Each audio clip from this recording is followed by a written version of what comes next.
Just give people a few more minutes to join before we start.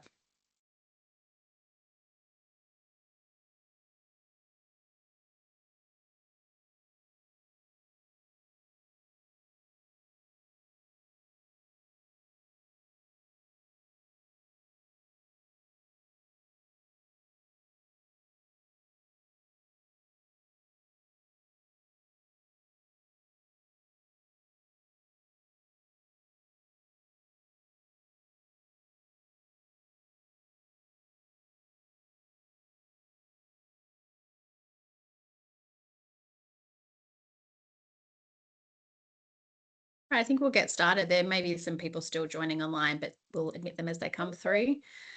Welcome. Thank you for joining us this morning for our Event Partnership Program 2027 information webinar. I'm Lisa McCarthy. I'm the Manager Partnerships here at City of Melbourne, and I'm joined online by my colleagues today, Lisa Mirabella, who is our Senior Partnerships Account Manager. She'll also be speaking during this webinar, and the rest of the team are online. So Jeremy, Sarah, Rebecca, Kat, and Amy are all here as well.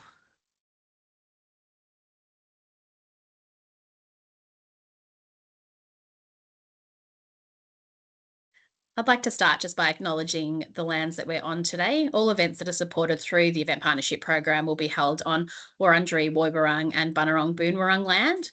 I'd like to start by acknowledging the traditional owners of the land on which we're attending this webinar today.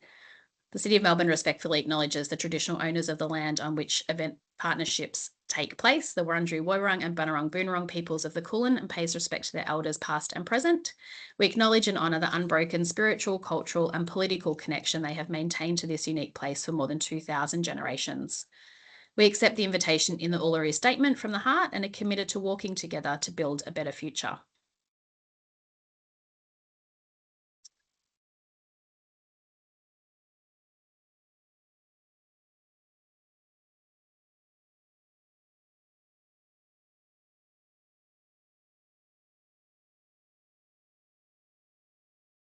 So a quick overview of the program. The Event Partnership Program is a sponsorship program. It's designed to provide financial support for free and accessible events that are held within the City of Melbourne municipality. You can check the municipality map on our website. There are certain areas where the boundaries stop through certain suburbs like Port Melbourne, so definitely worthwhile having a look to ensure your event will be taking place within the municipality. The main aim of the program is to activate Melbourne and create memorable, engaging and innovative experiences for both locals and visitors. The aim is for the financial support to be used to present or enhance the free programming, to support a broader marketing and PR campaign, which overall will increase attendance to the event and have a greater economic impact for the city. Essentially, we want people to be able to attend the event who may not be able to attend ordinarily, and bring in a bigger, broader audience. Recommendations for the 2027 Event Partnership Program will be available for councillors to endorse at the August 2026 council meeting, with the council report scheduled for early release for councillors to review prior to that meeting. We offer both cash and in-kind support for eligible events, subject to the negotiation of reciprocal rights and benefits to help achieve the strategic objectives of council. So I think just important to note, one of the biggest differences from other grant programs within the council is that this is a sponsorship program, so we will be seeking benefits back to the level of investment. For those applicants that are successful, we'll negotiate with those partners once recommended sponsorship has been approved by council to see what that looks like.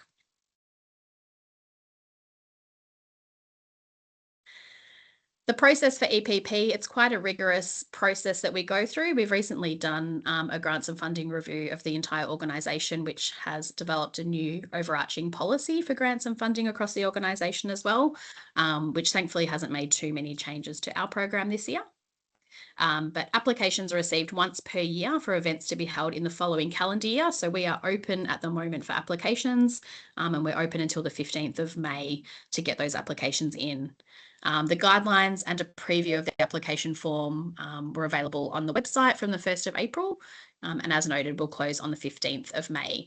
The closing time is 4 p.m. on the 15th of May, so please ensure you hit your submit button before that time, as we are unable to accept late applications as they come through.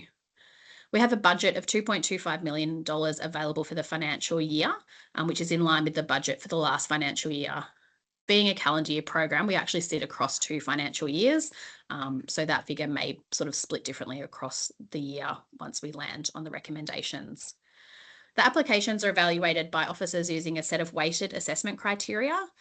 We have a benchmark score of 600, which is sort of the minimum score events are expected to achieve to be recommended, which ensures that they have a strong alignment to the objectives of the program. Events that score under that score generally are either lacking in sufficient detail or perhaps don't properly align with the objectives of the program.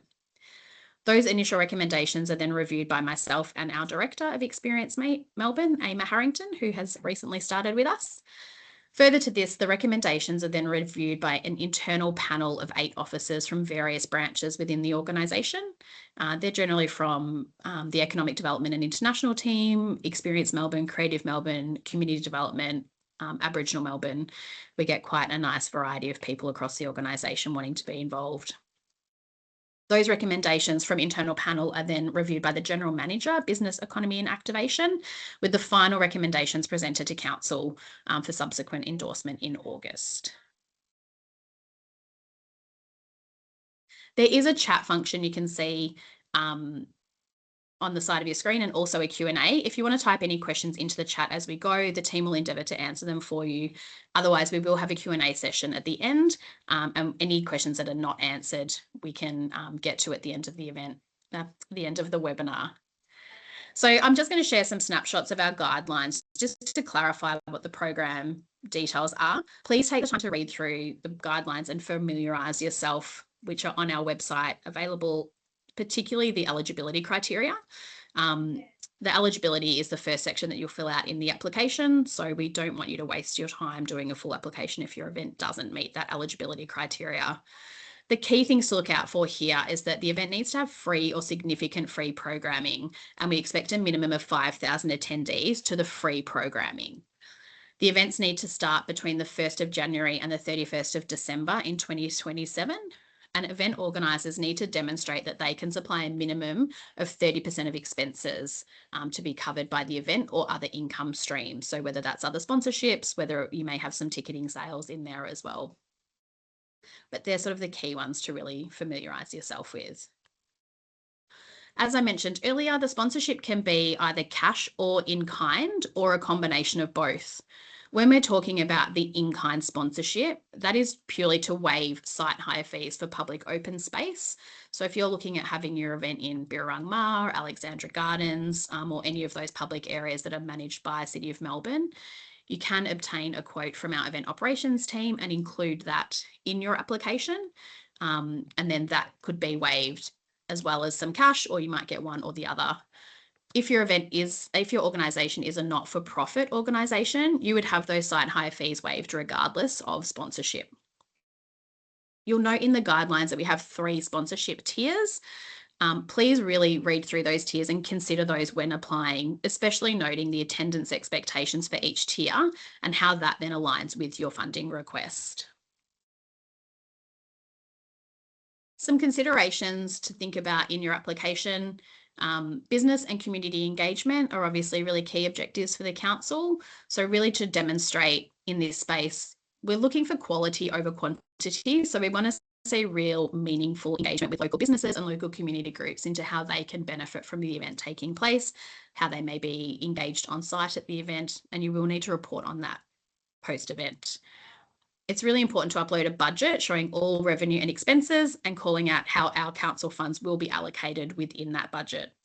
The preference is that the council funding is spent on free programming elements, marketing and PR rather than core operational costs. Noting that council funds cannot be used to pay for things like accommodation, travel, food and beverages, prize money, wages, staffing costs, security, etc., which is all highlighted there in the guidelines.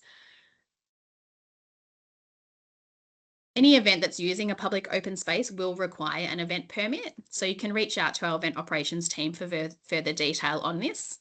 Your event may also require a place of public entertainment permit or a POPE permit. So it's worth contacting our building control group to determine if your event will need a POPE. They may not be able to give you an answer until you've finalised what the infrastructure and site will look like, but a really important step in the process.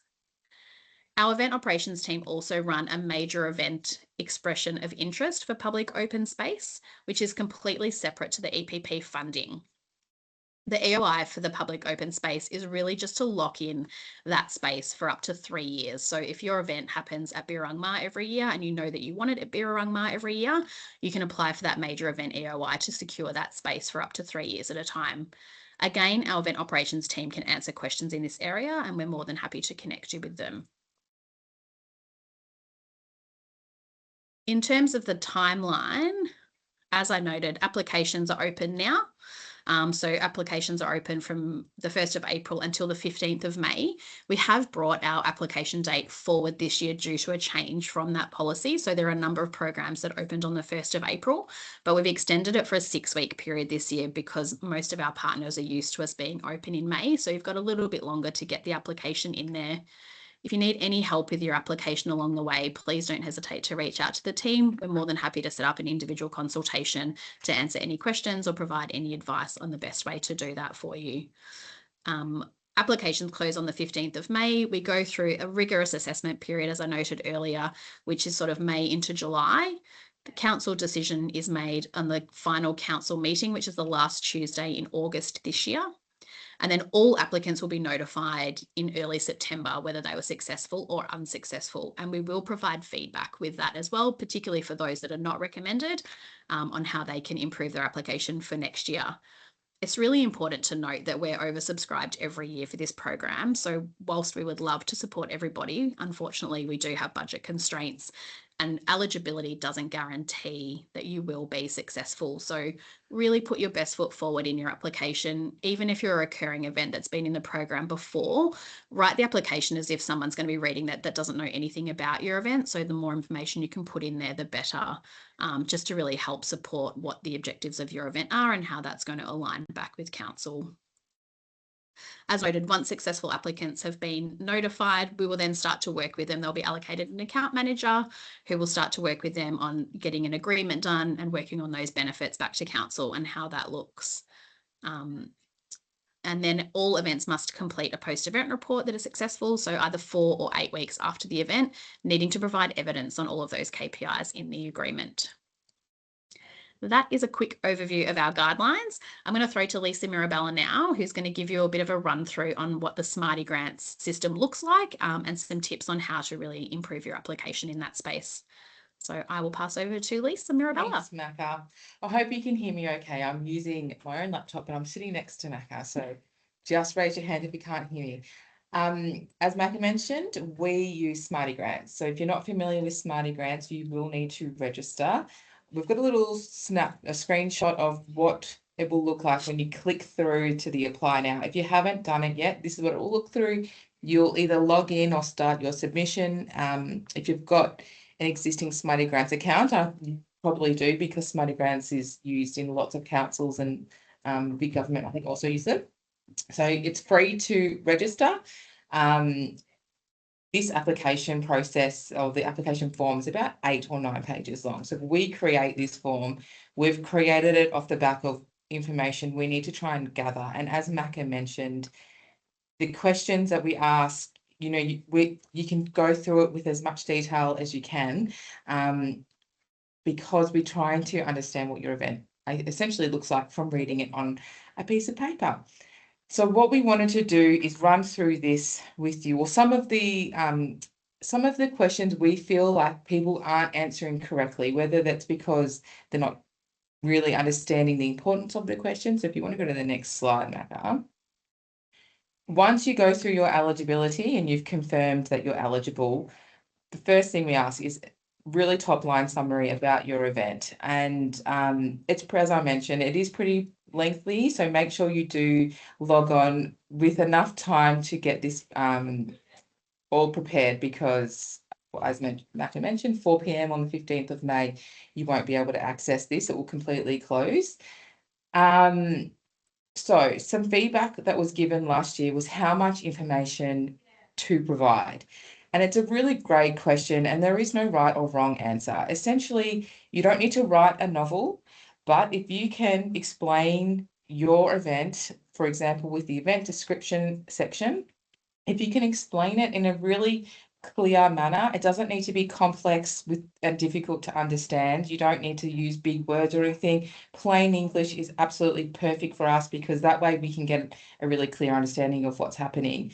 We've included a new table this year, this free event programming table, because as I mentioned, we felt like we couldn't really understand what was happening at the event. So whilst these events might be happening next year and you're probably thinking, we don't know what things are going to look like on a day-to-day basis, it can purely be what you're planning right now. So what the day might look like the morning. If the morning is you're purely setting up, and then the afternoon, there's going to be some roving entertainment, there's going to be food trucks, there's going to be people on stage, there's going to be presenters. Then it really helps us understand clearly what's happening and when. Of course, this can change, so don't feel like what you've put in your application form, and if you are successful, has to exactly happen to the actual day. We'll work with you later on or next year when it comes down to how much funding you've been successful for versus what you've actually put forward in your application. So don't feel like you're absolutely stuck on this, but be mindful that what you do put in your application form, it is achievable, and you're not putting something down like fireworks with no intention of doing fireworks. So just be mindful about that.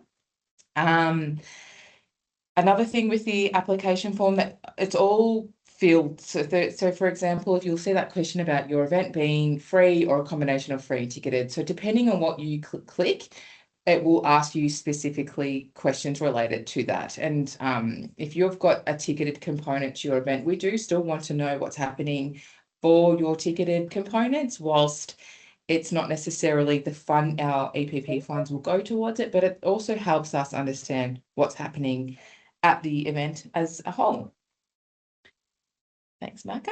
Maka has mentioned about the 30% of the event's expenditure needs to be from third parties or ticketed or whatever. So this is a big area that I think a few applicants get wrong. And in the next slide, I go through quite detailed with how to calculate your percentage, because I want to make sure that you do it correctly and that you're not ineligible because you've calculated it wrong. So the first question we ask is the multi-year question, and there's a lot of feedback about what does this multi-year funding mean? Who can apply for it, and what do there's not a whole lot of information about it. And essentially the way we judge a multi-year is that if your event has been happening every year at the same time with relatively similar programming every year, and it's going to be taking place over the next 2 to 3 years, absolutely request a multi-year. It will save you applying again next year if you are successful. What we can't guarantee is, one, that you will be successful for a multi-year. We might not have the budget for it, but also it will mean that if you do get a 2 or 3 year agreement, you're locked in for those years. So if you plan on growing your event every year and you want to request different level of funding, then maybe don't do a multi-year. But if you're happy with requesting $10,000 for 2 years because you know that you're running the exact same event 2 years in a row, absolutely select the 2 years. Mark has mentioned about the tiers, and they've requested an amount, making sure that you read the guidelines and use that to judge your request. It's not an absolute rule, but it's a really good indication of what is an acceptable level of funding for your expected attendance. So she's also mentioned the in-kind value. This is where you'll put in your quote from the event operations team. If you don't have a figure by the time your application is due, then we will work with the operations team to try and get a figure, but you really need to get a figure in there in order for us to be able to, put it up to council for approval. So please work with the event operations team to make sure you get a permitting fee quote.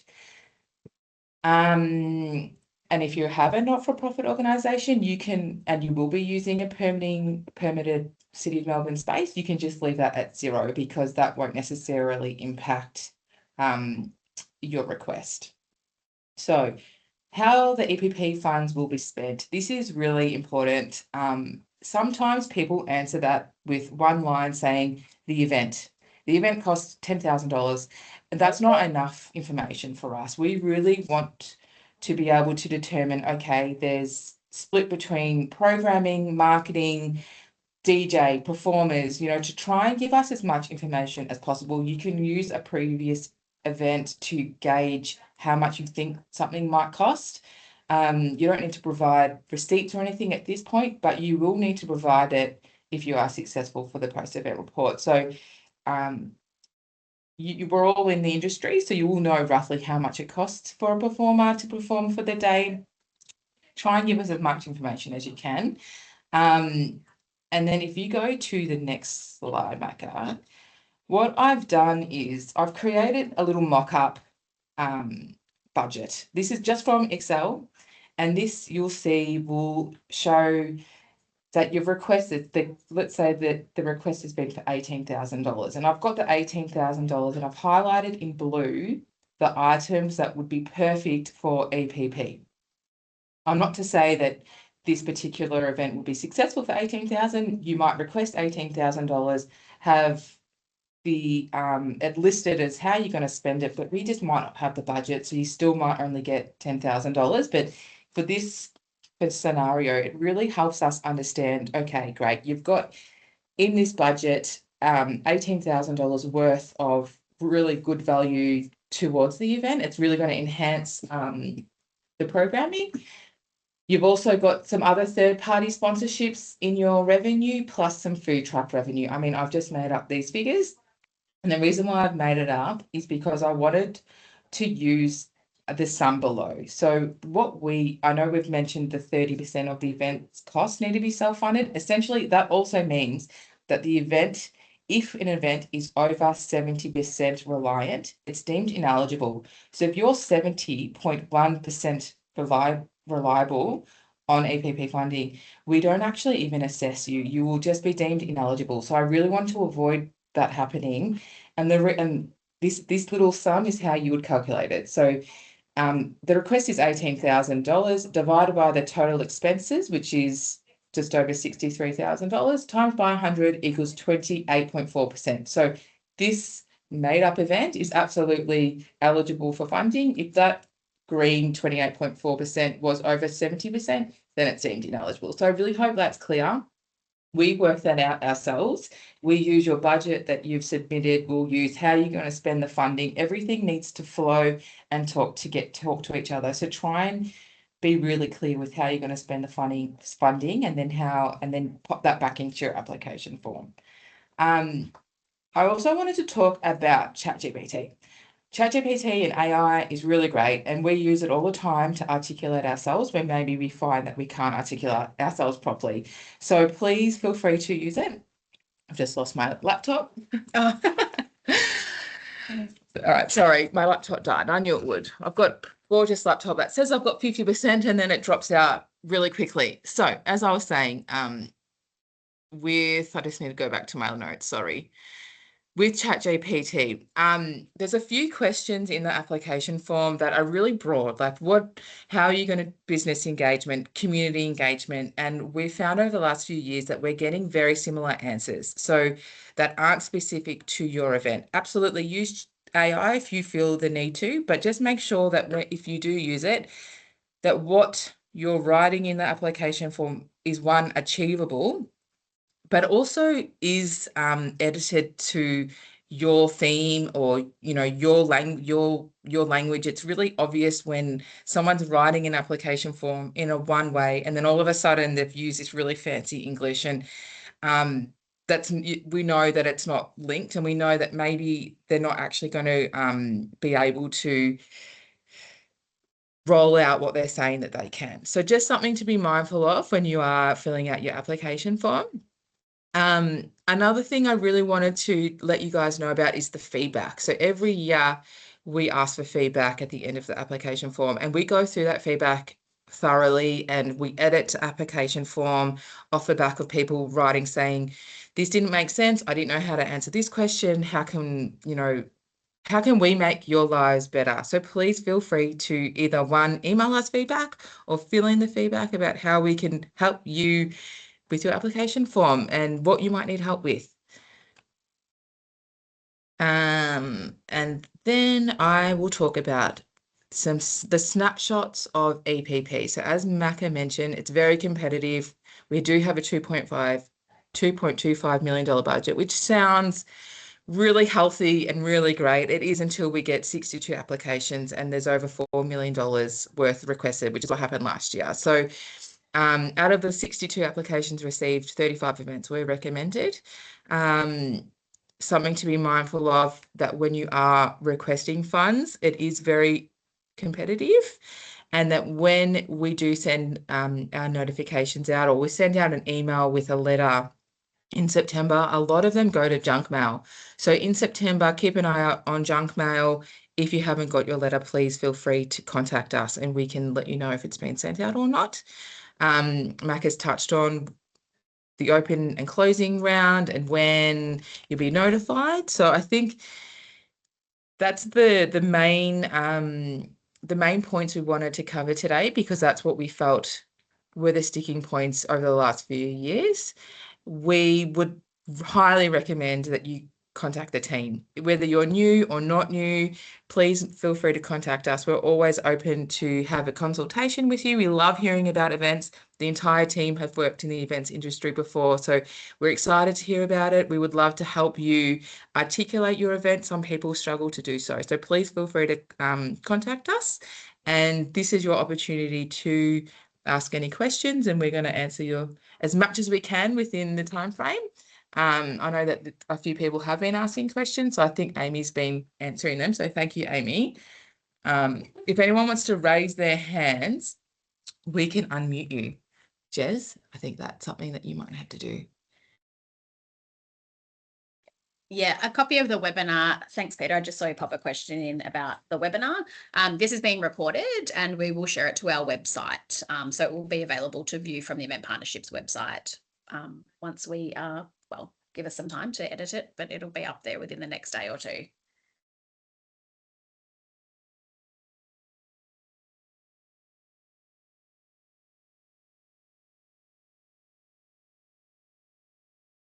So there's a question from Vickers. Do you help people who are new in the public events industry with application to execution? Because many people are experienced in other countries but not know the local procedures. Thanks, because that's a great question. We will give you as much support as we can, but it's really important to remember that we would be a sponsor of the event, not a co-owner or co-organizer. So we would definitely connect you with those areas of council that can help you, whether it's the event operations team, the building control group, or if there's any other areas of council that can help you get the event underway. But realistically, the organisation, the delivery of the event would sit with you as an event organiser. But more than happy to jump on a consultation with you and discuss the event and any concerns that you have and see what advice and support we could offer in that space.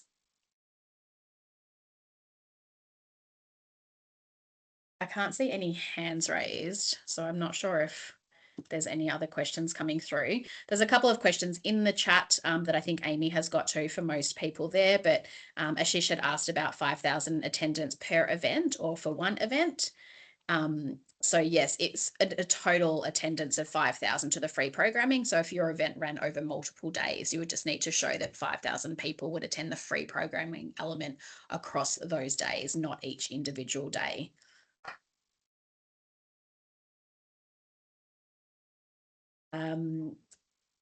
If there is Kate from Kate, thanks Kate. If there's a free fan engagement area attached to a ticketed paid event, is that okay? Can the funds be used to promote the free area? Yes, assuming that that area will attract people to come and watch who haven't paid for a ticket, I guess is the key there. But we sponsor a number of running events, Melbourne Marathon, Run Melbourne, Mother's Day Classic, Run for the Kids, just off the top of my head. So obviously the main part of that event is that it's ticketed, but they do offer those free activation zones at the end and along the course as well, where people will come and watch who haven't paid for a ticket. So I guess really just to show that you can highlight that there are people coming to the event who wouldn't be coming otherwise. Hopefully that answers that question for you. It's coming through.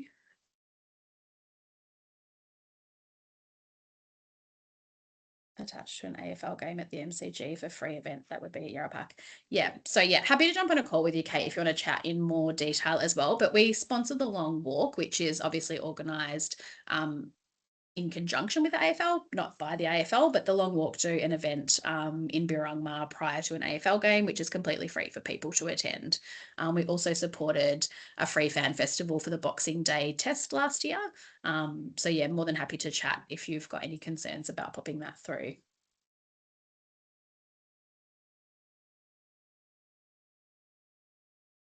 What if tickets are free but use tickets to anticipate numbers for seats? That's completely fine. As long as it's free for people to attend, you can use ticketing for, capacities and things like that. That's absolutely not an issue. But as long as the real point of the program is that the events are free and accessible to people who may not be able to attend them otherwise. So they need to be available for the general public to come for free, not just for an invited group of particular guests. But if the general public can log on and book a ticket that's got no cost for it, that's absolutely fine. Haley, great question. Thanks for all that info. Is there a certain amount of funding allocated per tier, or is it just based on the applications you receive? There's not really. We have the whole budget that we look at. We don't really split it out between tiers because, to be honest, we don't really know what applications we'll get from year to year. It ends up being quite a reasonable spread. I think the majority of applications we get tend to sit in that tier 2 and tier 3 section, but there's nothing that's sort of set in stone. It really just depends on the applications that come through and then where they land in the recommendations. Vikas. Yeah, absolutely. Vikas, if you want to email us at eventsponsorship@melbourne.vic.gov.au, the email address is on the screen at the moment, or you can email us through our website as well. That will come through to the team and we'll be more than happy to set up a time for you to come in and chat to us in person. Carolina has asked if we should contact the venue in mind prior to the application or once you've received a response. If you've got a venue that you're hoping to use, pop that in your application. If they come back to you, obviously, and say it's not available and you've got the time to change that in your application before you submit it, that would be ideal. We like to have as much information in there as we can confirmed, but we do know that things can change, particularly when you're working, a year to 18 months out from your event.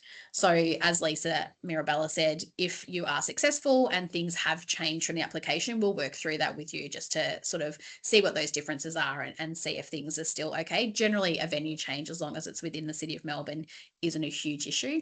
And we know some venues like Fed Square obviously generally don't take bookings sort of more than 12 months out. So it can be really challenging.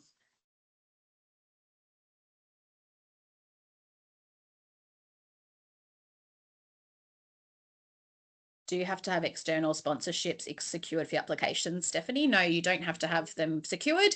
If you're hoping to get $50,000 from corporate sponsorships, pop that into your application to come through. Obviously, if those funds then don't come through, it could be an issue at the acquittal stage because you obviously then need to still report on a budget at the end. But, obviously people haven't sold all the tickets before they would put that in there as well. But you can put in there your estimation, I guess, on what that would look like. What if the venue is Victorian Parliament for children's debates? Is the question whether you need to whether the venue needs to be locked in? Like I said, Ronnie, if the event is open to the general public to attend and will attract that minimum of 5,000 people, then potentially you would be eligible. We haven't had any events at Victorian Parliament before, so I can't really comment on whether that would make a difference or not. But if you're unsure or if the event's a little bit more obscure, perhaps maybe email us at Event Sponsorship and we can jump on a consultation with you just to better understand what the event is and how it would fit into the program.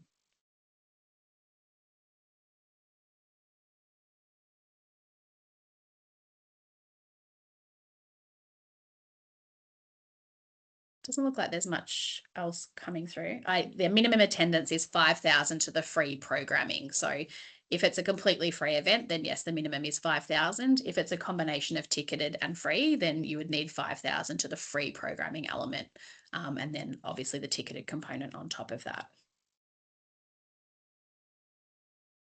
We'll give it a couple more minutes and see if anything else comes through. If not, Thank you so much for your attendance today. As we said, we'll leave the email address up there for a little bit anyway. If you do have any other questions or something you don't want to ask in this forum, by all means, reach out via that event sponsorship. That comes directly to our team. And as we said, we're more than happy to meet with you, whether it's in person, on Teams, on the phone. As Lisa Mirabella said, we love hearing about all of the great ideas that you have, and we can provide advice on to how that would best fit into the program or whether it wouldn't fit into the program. There's a number of other grants and funding programs that run across council as well. So it may be that the event doesn't fit into the event partnership program, but we may be able to recommend you to a different program within the city as well.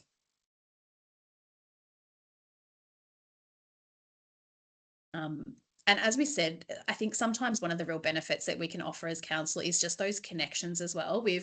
There's an event that we've met with a couple of times and it doesn't quite fit into the EPP space in terms of what the event is, but we've been able to connect that event organizer with so many different people across council and other stakeholders, which has been really beneficial for them. So don't be scared to reach out.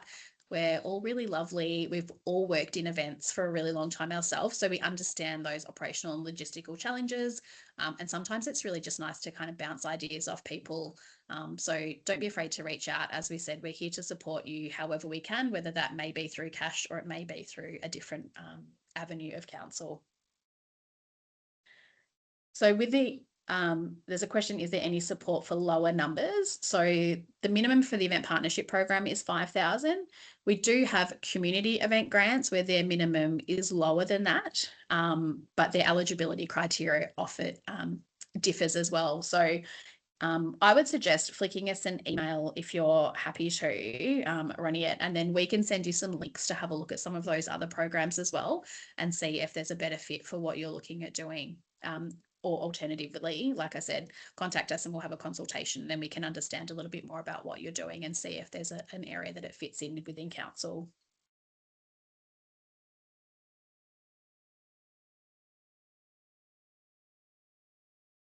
Perfect. Well,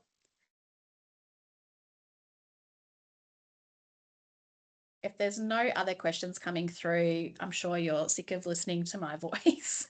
We will wrap it up. As I said, please don't hesitate to contact us if we can be of any help. We will get this webinar edited and up on the website as soon as we can, so you can share it with colleagues, rewatch it if you need to. Definitely have a look through the guidelines, as we said. The only other point I was going to touch on was when Lise was talking about the budget and that 70% reliability. The amount requested from council is inclusive of in-kind as well. So if you are asking for $70,000 cash and $30,000 in-kind, your total ask is actually $100,000, not just the cash component.